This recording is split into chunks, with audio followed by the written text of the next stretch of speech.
I came home early and heard my girlfriend brag about cheating on me. I walked out without saying a word, and now she's desperate to find me. Hey everyone, before I get into my story, I just want to say, if you like content like this, feel free to hit the subscribe button.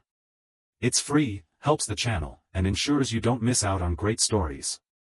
Alright, let's jump in. So, Reddit, the past few weeks have been absolutely insane, and honestly, I have no idea what to do. I figured sharing my story might help me process everything. My name is Logan, I'm 32 years old, and until recently, I thought I had my life pretty well figured out, at least when it came to my relationship. I'd been dating Natalie for 2 years. We met at a Christmas party a couple of years back, and at the time, it felt like one of those meant-to-be moments. Looking back now, I realize I was just being naive. But let me start from the beginning. That Christmas party where we met was hosted by Tyler, a longtime friend of mine. We go way back to high school. Natalie was one of his employees. Honestly, I hadn't even planned on going that night. Work had been exhausting, and all I wanted was to crash at home. But Tyler wouldn't let it go. He kept pushing, saying I needed to get out, meet people, and have some fun. Eventually, I gave in, and that's where I saw her. Natalie was standing in a group, laughing, and Tyler, being Tyler, dragged me over to introduce us. Right away, we hit it off. She actually laughed at my dumb jokes, asked about my interests, and seemed genuinely interested in me. I left that party with her number and this ridiculous grin on my face. First date. A few weeks later, we went on our first date. Nothing fancy, just a burger joint and a walk in the park, but it was perfect. She was smart, funny, and way more down-to-earth than I expected. We clicked instantly, and I could actually see things getting serious. And they did.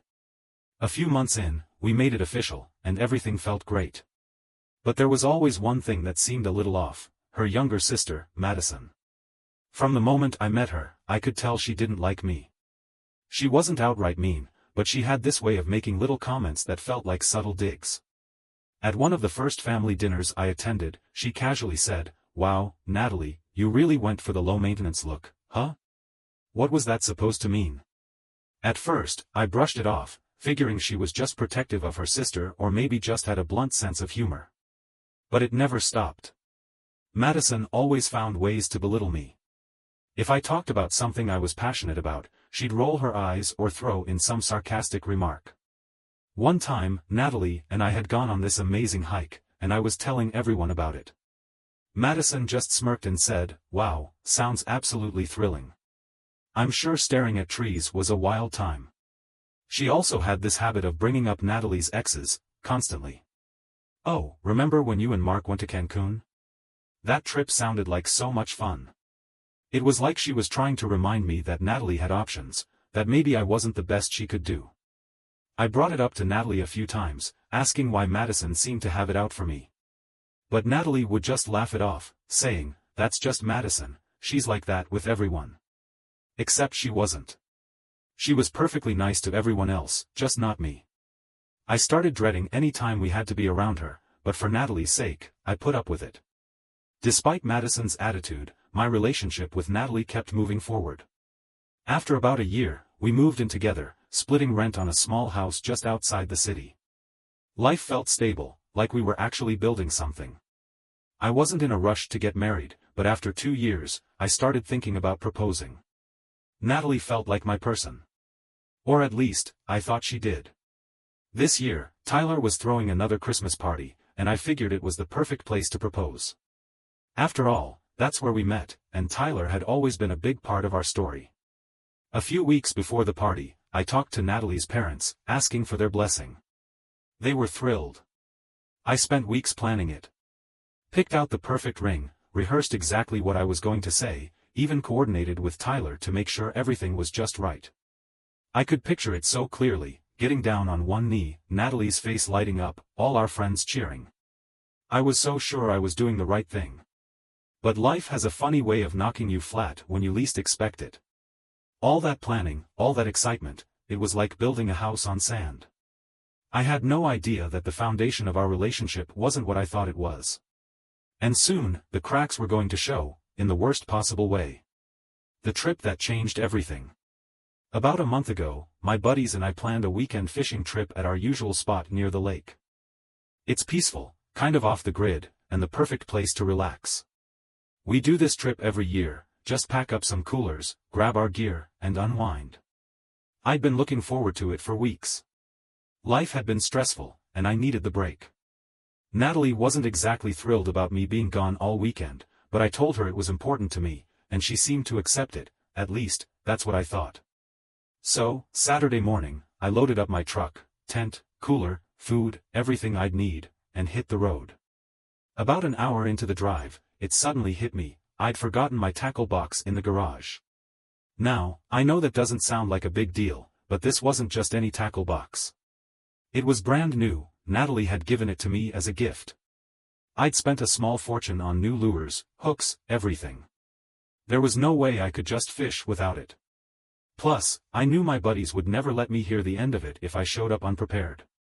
So, I turned the truck around and headed back home. And that's when everything changed. The moment everything fell apart. I sighed, frustrated, and turned my truck around. There was no way I could show up empty-handed, my buddies would never let me live it down. I wasn't thrilled about losing time, but I figured I'd grab the tackle box and be back on the road in no time. Natalie had told me she'd be out shopping with Madison that day, so I wasn't expecting anyone to be home. Honestly, that was a relief. I didn't feel like explaining why I was back so soon. Natalie wasn't shy about giving her opinions, and if she thought something was dumb, she'd say so. It was easier to just get in, grab my stuff, and head out without any back and forth. By the time I pulled into the driveway, it was around 3 in the afternoon. That's when I noticed Natalie's car parked outside. That threw me off. Maybe she got back early. Maybe their plans had changed. I didn't overthink it, things like that happened all the time. I parked, walked up to the house, and stepped inside, already focused on grabbing my tackle box and hitting the road again. But the second I walked through the door, I felt something was off. The house was quiet, but not in a peaceful way. It was that weird kind of silence, the kind that makes the air feel heavier, like something is just wrong. Then, faint voices caught my attention, coming from the living room. I figured Natalie and Madison were just hanging out. Madison visited often since she didn't live far, and Natalie liked having her around. I usually kept my distance when Madison was over, it was just easier that way. As I walked through the house, I realized their voices were louder than I had first thought. They weren't just chatting, they were laughing. And not the usual kind of laughter. It wasn't friendly or light-hearted. It was that sharp, mean-spirited laugh people use when they're mocking someone. I stopped halfway down the hall. I hadn't meant to eavesdrop, but something about the way they were talking made me freeze. I had to listen. Madison's voice came first. "You're seriously telling me he didn't notice? Not even a little?" She sounded impressed, but in that sarcastic, snide way she always had. Then Natalie laughed, a soft, amused kind of laugh that made my stomach turn. "Of course not. Logan doesn't notice anything unless it's right in front of him. He's so wrapped up in his little hobbies, he has no idea what's going on." My chest tightened. I didn't know what they were talking about yet, but the way she said my name, it felt wrong. Like I was a joke. Madison wasn't done. "I still don't get how you put up with him. He's, like, the most boring guy I've ever met.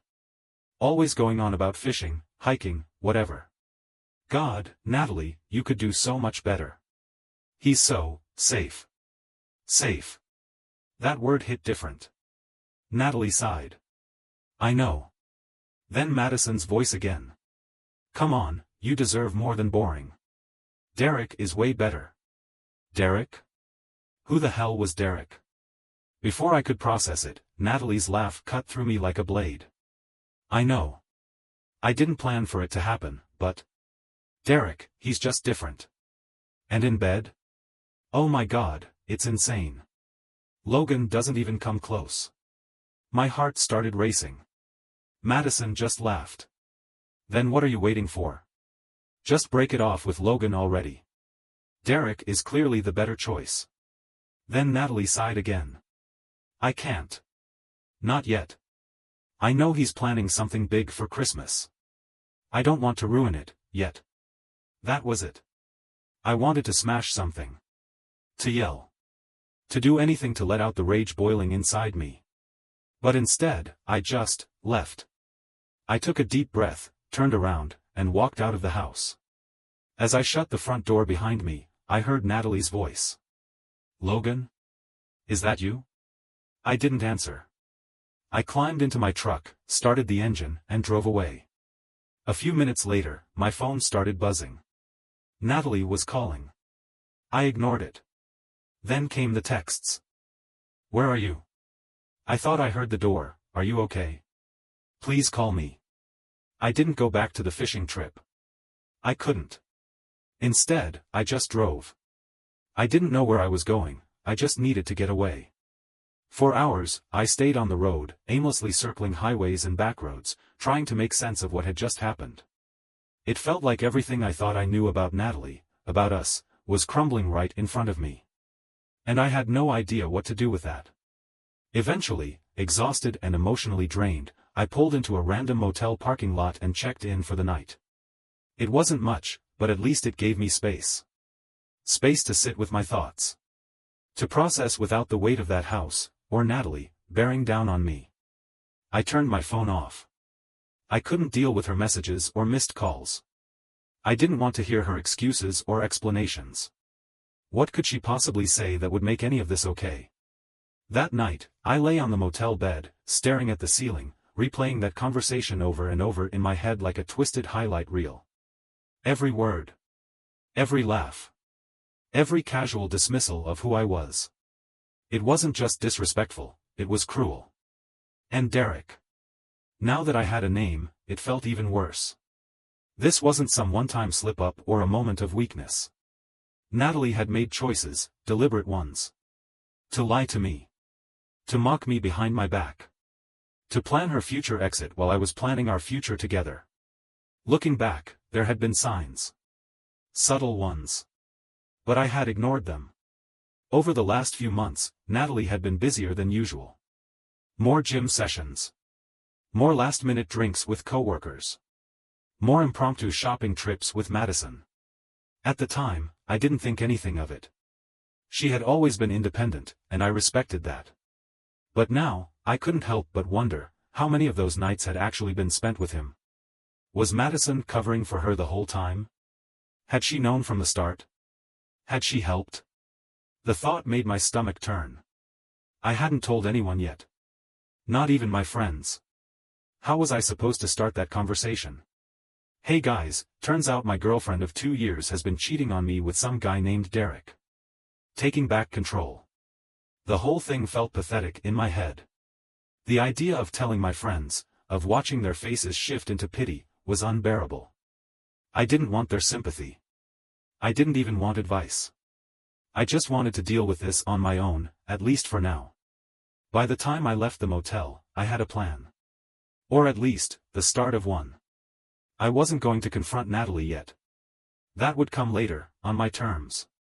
First, I had to figure out what to do about our living situation.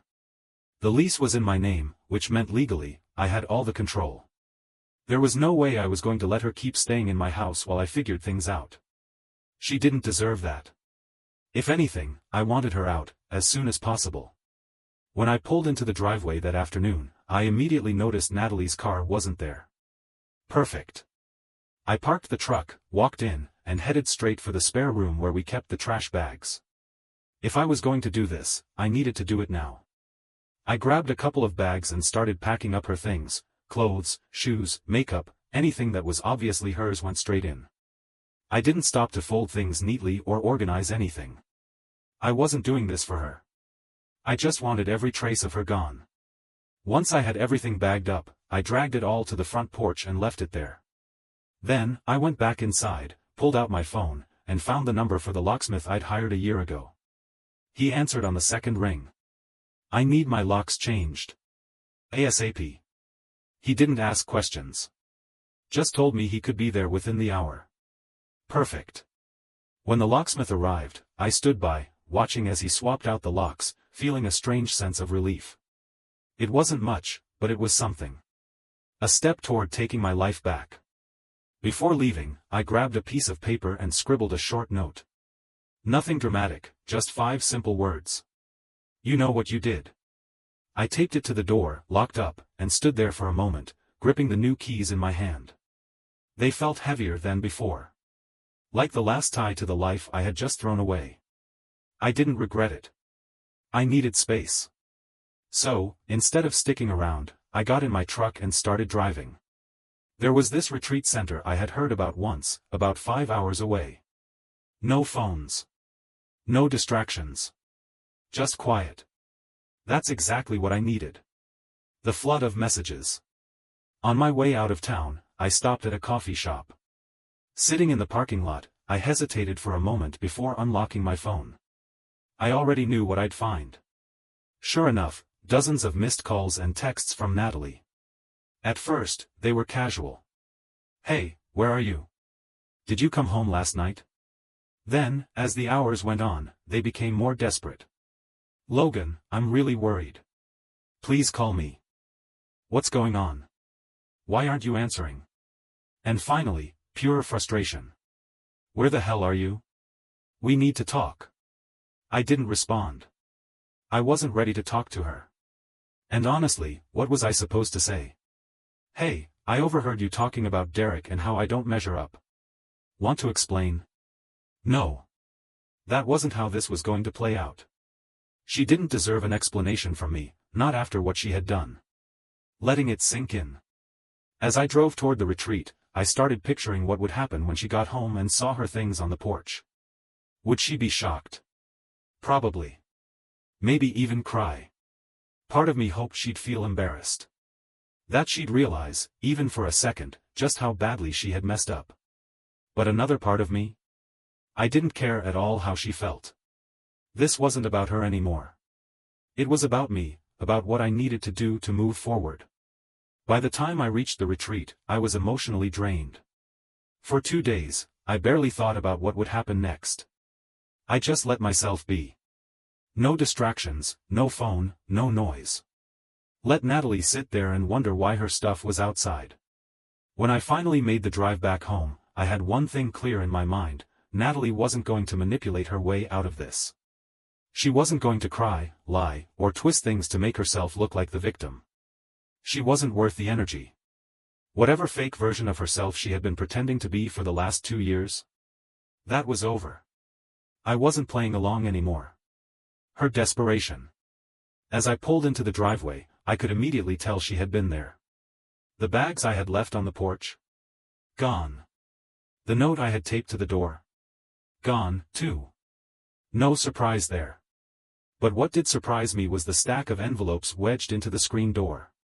Letters. All addressed to me. All from Natalie. I didn't even touch them. Just shook my head, unlocked the new lock, and stepped inside. After clearing out the last of her things, I sat down on the couch and finally turned my phone back on. Instantly, the notifications started flooding in. Texts. Missed calls. Voicemails. It was a barrage of desperation. At first, her texts were calm. Hey, I came home and saw my stuff. Can we talk? I don't know what's going on, but I'm worried. Then, panic started setting in. Logan, what the hell? Why is all my stuff outside? Please call me. I'm so sorry for whatever I did. And finally, anger. This is childish, Logan. You're acting like a jerk. At least give me the decency of a conversation. I smirked at that one. Decency? After what I overheard? The irony wasn't lost on me. Cutting her off. I didn't bother responding. Instead, I blocked her number. Done. Simple as that. She didn't deserve an explanation, and I wasn't about to waste my time crafting some long message or getting dragged into a pointless argument. The next morning, I got a call from Tyler, the same friend who had introduced me to Natalie at that Christmas party 2 years ago. Tyler's the kind of guy who always has your back but never sugarcoats things. If he was calling, I knew something was up. When I answered, his tone was casual, but I could tell he already knew. Hey man, everything okay? Natalie's been blowing up my phone. I leaned back in my chair and sighed. Yeah, she's probably freaking out because I threw her out. There was a pause, then Tyler let out a low whistle. Damn. What happened? For the first time, I told someone the whole story. How I had come home early. How I had overheard Natalie and Madison mocking me, laughing behind my back. And of course, the part about Derek. Tyler didn't interrupt. He just listened, which I appreciated. When I finally finished, he let out a long breath. Wow. That's messed up. Honestly, though. Good for you. She didn't deserve you, man. Tyler isn't the type to blindly take sides, so his support actually meant something. Over the next few days, Natalie's attempts to reach me didn't stop. She tried everything. Calling from different numbers. Showing up at the house. I never answered the door. She even started leaving letters in my mailbox. Every letter said the same things: apologies, excuses, pleas for another chance. I didn't bother reading most of them, but the few I skimmed had the same tired script cheaters always use when they get caught. I'm so sorry. It wasn't what it looked like. I still love you. Blah, blah, blah. I wasn't buying it. Then Madison tried reaching out, which actually made me laugh. Her messages were so out of touch it was almost funny. Hey, I heard Natalie's upset. Maybe you guys should talk. Like she hadn't been the one encouraging Natalie to cheat in the first place. Blocked. Telling her parents. The next morning, I decided it was time to call Natalie's parents. They had always been kind to me, welcoming me into their family from the moment Natalie and I got serious. Her mom, Karen, would send me home with leftovers after family dinners, and her dad, Mike, always wanted to talk sports and grilling tips. They were good people. And I figured they deserved to know the truth. Plus, I wanted them to hear it from me, not some twisted version Natalie would try to spin. I wasn't nervous about the call, but I knew it wouldn't be easy. It's not exactly a casual conversation. Hey, just thought you should know your daughter's been cheating on me, and her sister has been hyping her up about it. Still, I dialed Karen's number. She picked up on the second ring. Logan. How are you, sweetheart? It's been a while, she said, her voice as warm as ever.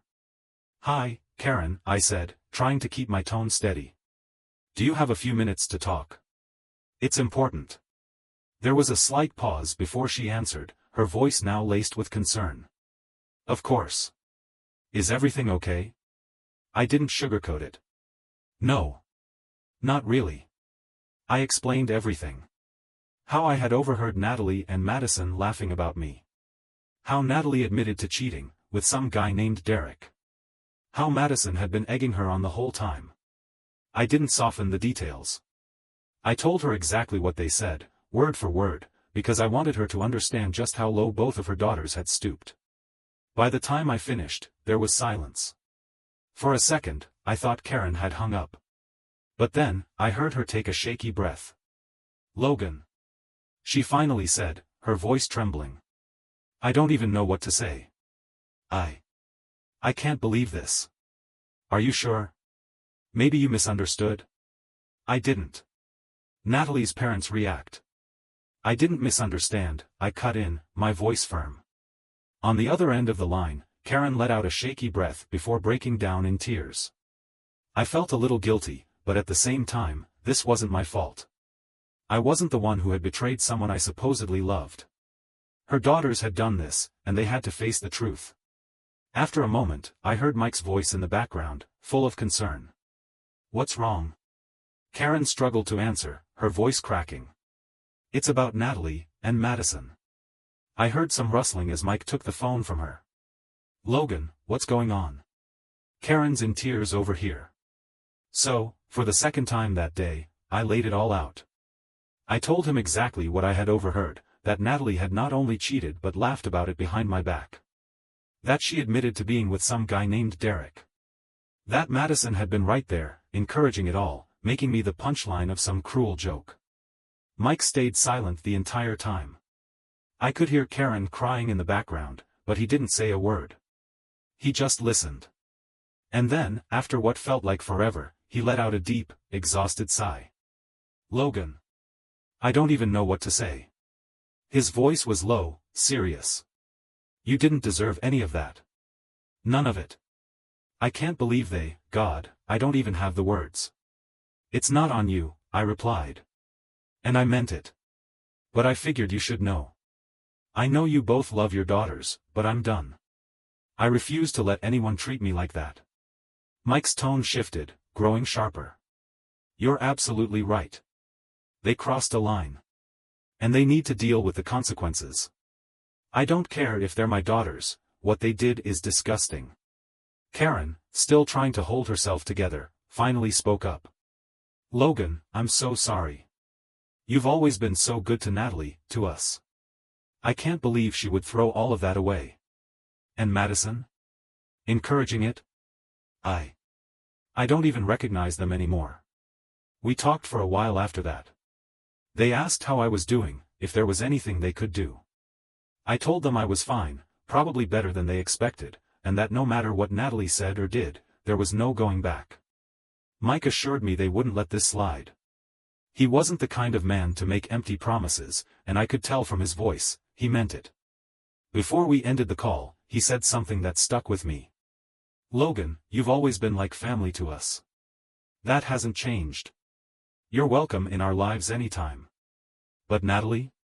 Madison? As far as I'm concerned, they're out. I won't allow that kind of behavior in my life, not even from my own blood. The fallout begins. I hadn't been sure what to expect from Natalie's parents. I figured they'd be upset, sure. Maybe disappointed.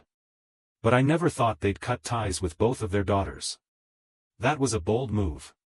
And honestly, it made me respect them even more. They didn't try to make excuses for Natalie. They didn't act like it was just a mistake or that I should be more understanding. They didn't play the family is family card. They saw the situation for what it was and stood by their morals. For the first time since this whole mess started, I felt relieved. Knowing Natalie and Madison wouldn't have the support system they had probably been counting on. That was satisfying. But another part of me felt sad. Not for Natalie. Not for Madison. But for Mike and Karen. They had raised two daughters who turned out to be selfish, deceitful people. And now, they had to live with the truth of that. I wouldn't wish that on any parent. By the time I went to bed that night, I felt lighter. For weeks, I had been carrying around anger, resentment, confusion. But now? I knew Natalie and Madison were the ones scrambling, not me. And judging by Mike and Karen's reaction, they were about to have a very difficult time ahead. In the days that followed, the fallout from Natalie and Madison's betrayal spread faster than I expected. Mike and Karen didn't just say they were cutting ties, they followed through. I hadn't realized just how much that would affect Natalie until Tyler called me a few days later. Well, he said, Natalie's not my employee anymore. I had to let her go. Seriously? I asked, caught a little off guard. Yeah. I mean, it's not just about what she did to you. It's about what kind of person she is. I can't have someone like that on my team. It's bad for morale, bad for the company, and honestly, I don't want to be associated with someone who thinks that kind of behavior is okay. Hearing that, it felt damn good. The fallout. I hadn't expected Tyler to fire Natalie, but I couldn't say I was upset about it either. She had always bragged about how much Tyler respected her work, how secure she was in her position. Clearly, she hadn't considered that her actions might actually have consequences.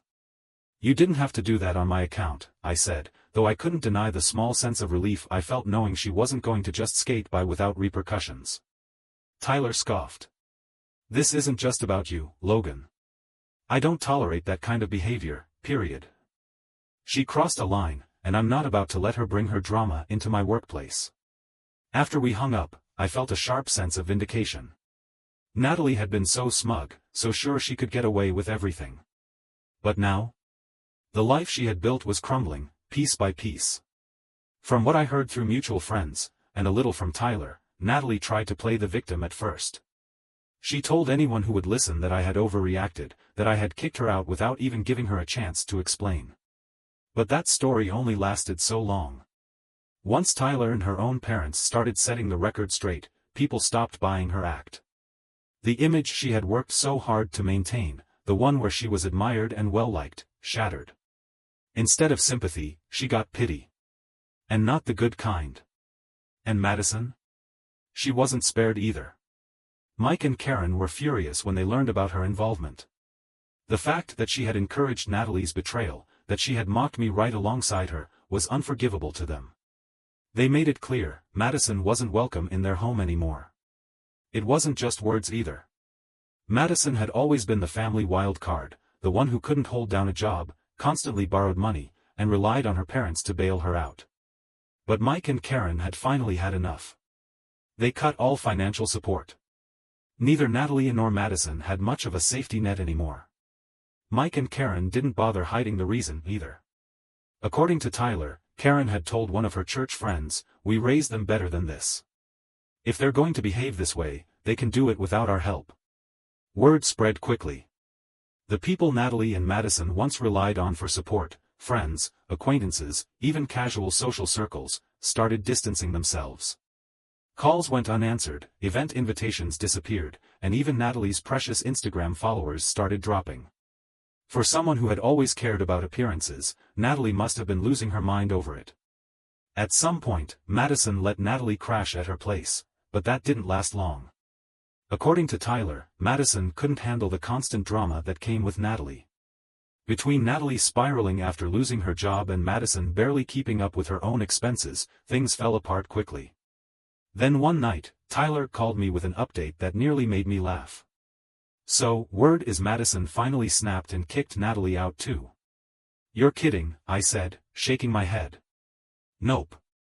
She told her to figure her own crap out. I guess being sisters only goes so far when one of them is a walking disaster." I didn't feel bad for either of them. They had made their choices. Now, they were dealing with the fallout. If anything, it felt like poetic justice. For months, Natalie and Madison had torn me down, acting like I was some boring, safe guy who wasn't worth their respect. Now, they were the ones scrambling to pick up the pieces while I was moving on with my life. Reclaiming my story. One night, as I was scrolling through my phone, I got a text from Tyler. "Reminder, Christmas party coming up. Hope you're still coming. Don't worry, Natalie's not invited. This year is all about good vibes." I stared at the message for a moment, debating whether or not to go. Part of me wanted to skip the party altogether. The memory of that night, the night Natalie and I first met, felt tainted. Like going would be reopening a wound that had just started to heal. But another part of me thought, why should I let her ruin this for me? It wasn't her party. And she sure as hell didn't own the memory of that night.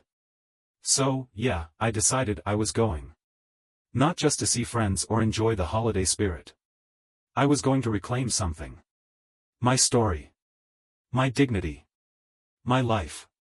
And if Natalie somehow did show up, trying to stir the pot one last time? Well, this time, I was ready. I wasn't the clueless guy standing in the hallway, blindsided by betrayal. I was walking in with my eyes wide open. The Christmas party. Alright, Reddit, buckle up, because things went down at the Christmas party. I'm still trying to wrap my head around it. If you've been following my story, you know where we left off.